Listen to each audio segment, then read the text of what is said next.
तो जैसे सारे बच्चों को पढ़ाते हो, तो उसमें कोई तो बच्चा ऐसा होगा ना जिसको आप बहुत पसंद करते होगे, तो आप उसको क्यों पसंद करते हो?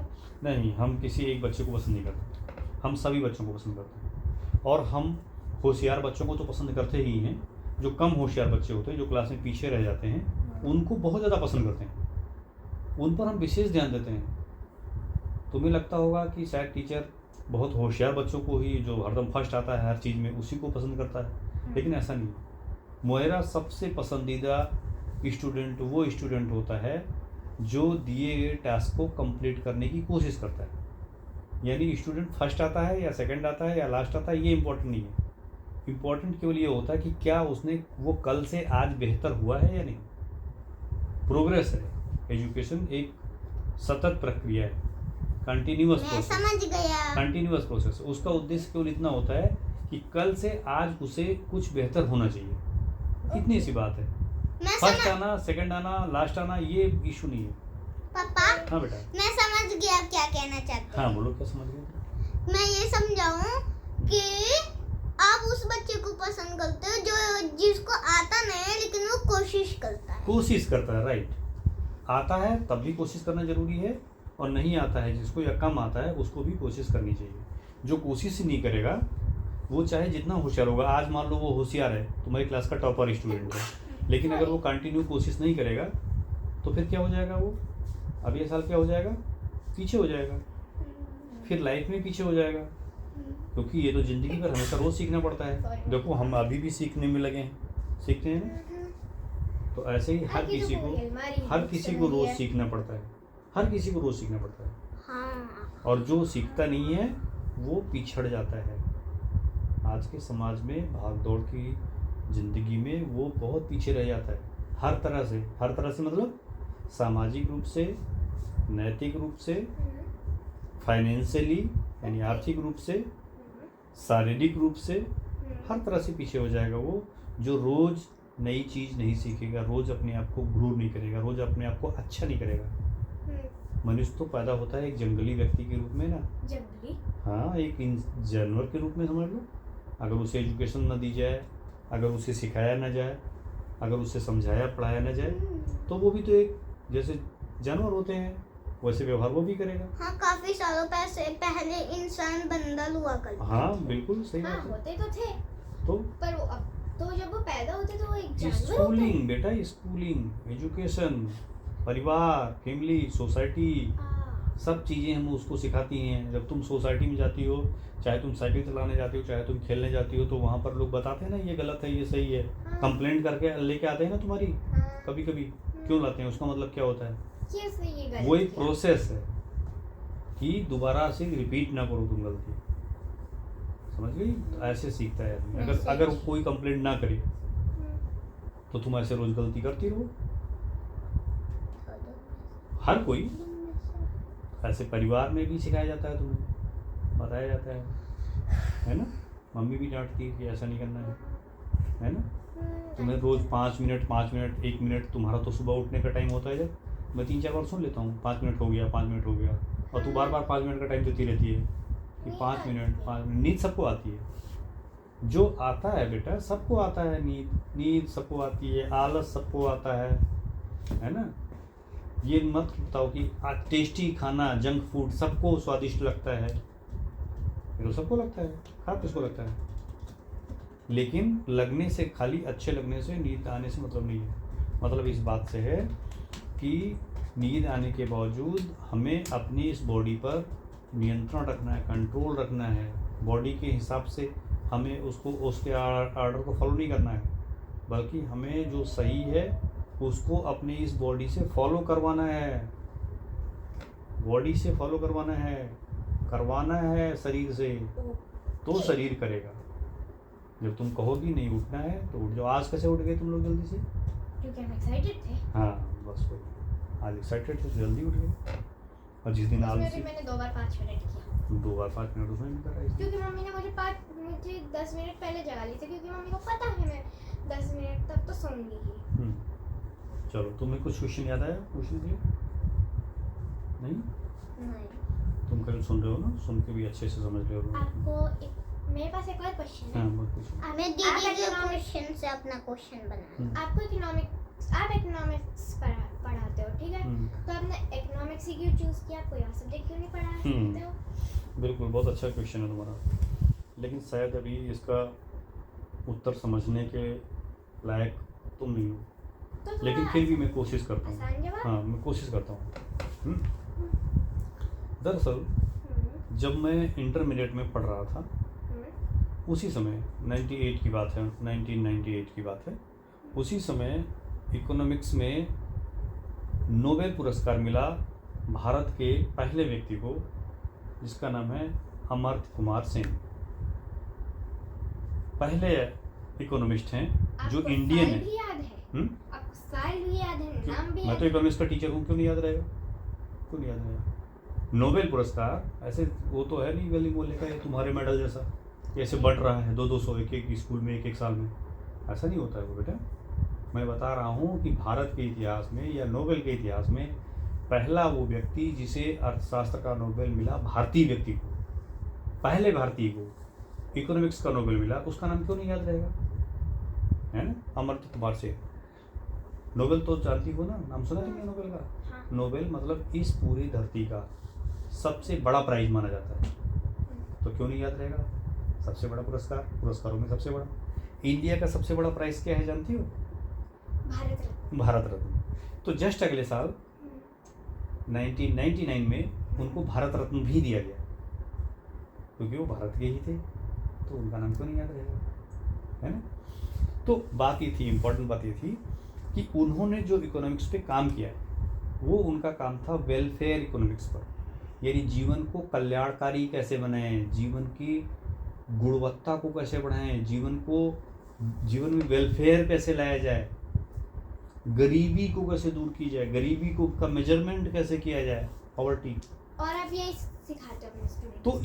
ये चीज़ें हमको बहुत प्रभावित किया हमको इन चीज़ों ने, क्योंकि इसके पहले तक एक आम धारणा ऐसी होती थी इंटरमीडिएट के स्तर पर, हम लोग भी ऐसा ही समझते थे, बल्कि आज भी बहुत सारे संख्या में लोग इकोनॉमिक्स को केवल ऐसे समझते हैं कि ये पैसे कमाने का विज्ञान है, ये पैसे कमाना सिखाया जाता है, इसमें पैसे कमाना, पैसे बचाना, ये सिखाया जाता है। और भी कुछ सिखाया जाता है? मोटे तौर पर यही लोग समझते हैं।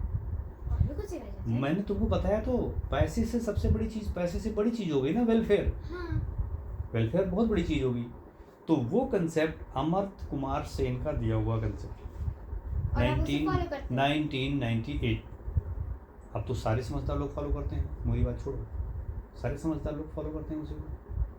तो उस समय जब मैं इंटरमीडिएट में था, ये मेरा भाग्य था, मेरा संयोग था कि उसी समय इकोनॉमिक्स में एक ऐसा मोड़ आया कि इकोनॉमिक्स पैसे के विज्ञान से वेलफेयर के विज्ञान की ओर चल पड़ा, जिसने मुझे बहुत आकर्षित किया, क्योंकि मुझे वास्तव में इस बात की चिंता थी। मुझे हमेशा लगता था कि अगर कोई ऐसा विज्ञान है, ऐसा शास्त्र है जो जीवन को गुणवत्ता युक्त बनाता है, यानी हमें सुखी बनाता है जिंदगी को, तो इससे अच्छा तो कोई विज्ञान, कोई किताब, कोई विषय, कोई साइंस हो ही नहीं सकती। जीवन को सुखी बनाने वाला अगर विज्ञान है, अगर हम एक किसी नॉलेज के द्वारा अपने जीवन को बेहतर से बेहतर बना सकते हैं, केवल नॉलेज से, केवल डिसीजन से, अपने डिसीजन से। ज़्यादातर लोग, पता है तुमको, 90% लोग अपने गलत डिसीजन की वजह से गरीब हैं। 90% लोग अपने गलत डिसीजन की वजह से पैसा होते हुए भी वो दुखी हैं, कम सुखी जीवन जी रहे हैं। और उनकी गलतियाँ क्या थी? कम सुखी जीवन जी रहे हैं ज़्यादातर लोग। और ये एक दिन में नहीं बता सकते, हम एक दिन में नहीं बता सकते। अभी तुम कल जितना तुमने पूछा उसका उत्तर सुनो, है ना। उनकी गलतियाँ क्या थी, किसकी गलतियाँ? ज़्यादातर लोगों की गलतियाँ, ज़्यादातर लोगों की गलतियाँ यही हैं कि वो पैसे को ज़्यादा वैल्यू देते हैं, वेलफेयर को वैल्यू नहीं देते हैं। उनको पता ही नहीं है कि वेलफेयर इम्पॉर्टेंट है। पैसा तो केवल एक मीडियम है वेलफेयर को कमाने का, वेलफेयर प्राप्त करने का। वेलफेयर मिलेगा कैसे? पैसा देना पड़ेगा, कोई भी चीज़ बिना पैसा दिए मिलती नहीं है।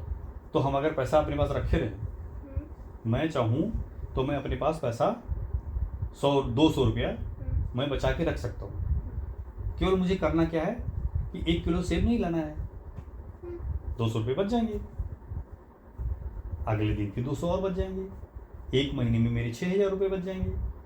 ये तो एक एग्जाम्पल दिया मैंने, ऐसे बहुत सारी चीज़ें हो सकती हैं। बनाना, वाटरमेलन, ऑरेंज, मैंगो, सब्जियों में कटौती करी जा सकती है, आटा सस्ता वाला खाया जा सकता है, कपड़े खराब वाले पहने जा सकते हैं, जूते सस्ते खरीदे जा सकते हैं, बच्चों को एक सेट कपड़े से जो स्कूल यूनिफॉर्म है एक सेट यूनिफॉर्म से काम चलाया जा सकता है, चलाया जा सकता है। कैसे? वही आए, उतारा, धुल के अगले दिन फिर पहना दिया, ऐसा चलाया जा सकता है। हर कोई चला सकता है, केवल तुम ही नहीं, हम भी अपना काम ऐसे चला सकते हैं। ठीक है।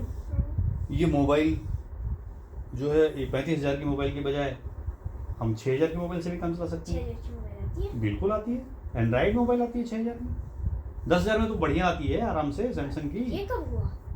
ये कब हुआ नहीं, ये बहुत पहले से है हमेशा।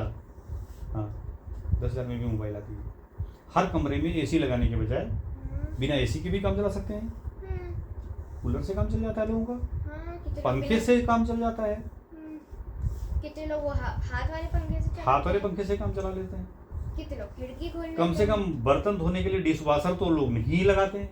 हाँ, और हम उसे ज़्यादातर यूज़ भी नहीं करते हैं, फिर भी लगा रखा है। हाँ, कि कभी अगर काम वाली महीने में 4 दिन नहीं आएगी तो तब हम उसको कोई यूज कर लेंगे। अल्टरनेट व्यवस्था के लिए हमने क्या करा, डिश वॉशर भी लगा रखा है, जबकि हम चाहते तो वो हम 35,000 रुपये बचा सकते थे।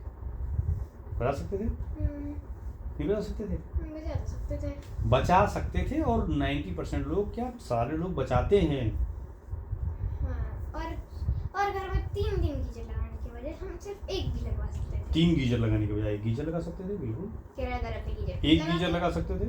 बिल्कुल, 1 गीजर लगा सकते थे, 1 गीजर लगा के काम चल जाता। वॉशरूम का पानी यूज कर लेते। बिल्कुल। किराएदार अपना गीजर खुद लगा लेते।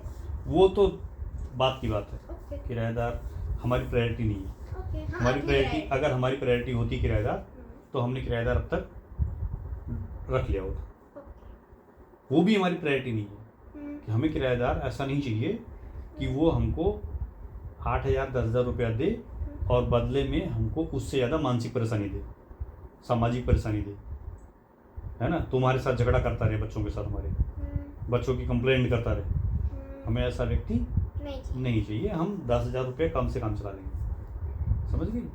हमने वो बिल्डिंग जो बनाई है वो अपने इस्तेमाल करने के लिए बनाई है। हम अपनी ऑफिस बना लेंगे, हाँ, हम अपना बेडरूम बना लेंगे, हाँ, गेस्ट रूम बना सकते गेस्ट हैं। रूम बना लेंगे। नहीं चाहिए हमें 10,000 रुपये, ऊपर एक नहीं चाहिए, क्योंकि हम जो है ठीक है हमारे पास पैसे सेविंग में नहीं है, लेकिन सेविंग में नहीं है तो क्या हुआ, तुम लोग अपना कमाना, बड़े होना तो तुम लोग बड़े होके अपना पैसा कमा लेना। क्यों? सभी को खुद ही कमाना पड़ता है बेटा, पापा के पैसे से किसी की ज़िंदगी नहीं चलती है, समझ गई। किसी की भी नहीं चलती है, हमारी भी नहीं चल रही है, हमारे पिताजी की भी नहीं चली। दुनिया में जितने लोगों को तुम देख रही हो उसमें से किसी की ज़िंदगी पापा के पैसे से नहीं चल रही है। पापा का काम होता है केवल बच्चों को पढ़ा लिखा कर उनको उनके पैरों पर खड़ा कर देना, इतना काम होता है पापा का। तो वो तो मैं कर ही रहा हूँ, उसमें तो कोई कम दोस्त है नहीं कर रहा हूँ। लेकिन तुम्हारे लिए जो तुम्हारी ज़िंदगी है, जिसके लिए तुम्हें काम करना है, उसके लिए मैं काम करके और मैं अपने पैसे बचा करके तुम्हारे लिए पैसे नहीं बचाने वाला। क्यों नहीं बचाने वाला तुम्हारे लिए? क्योंकि वो तुम्हारा काम है। क्यों नहीं बचाने वाला? क्योंकि मैं वेलफेयर इकोनॉमिक्स पढ़ता हूँ। हम तुमको वेलफेयर तो दे रहे हैं ना, तब तक तो दे ही रहे हैं जब तक तुम्हारी एज नहीं है पैसे कमाने की, ठीक है।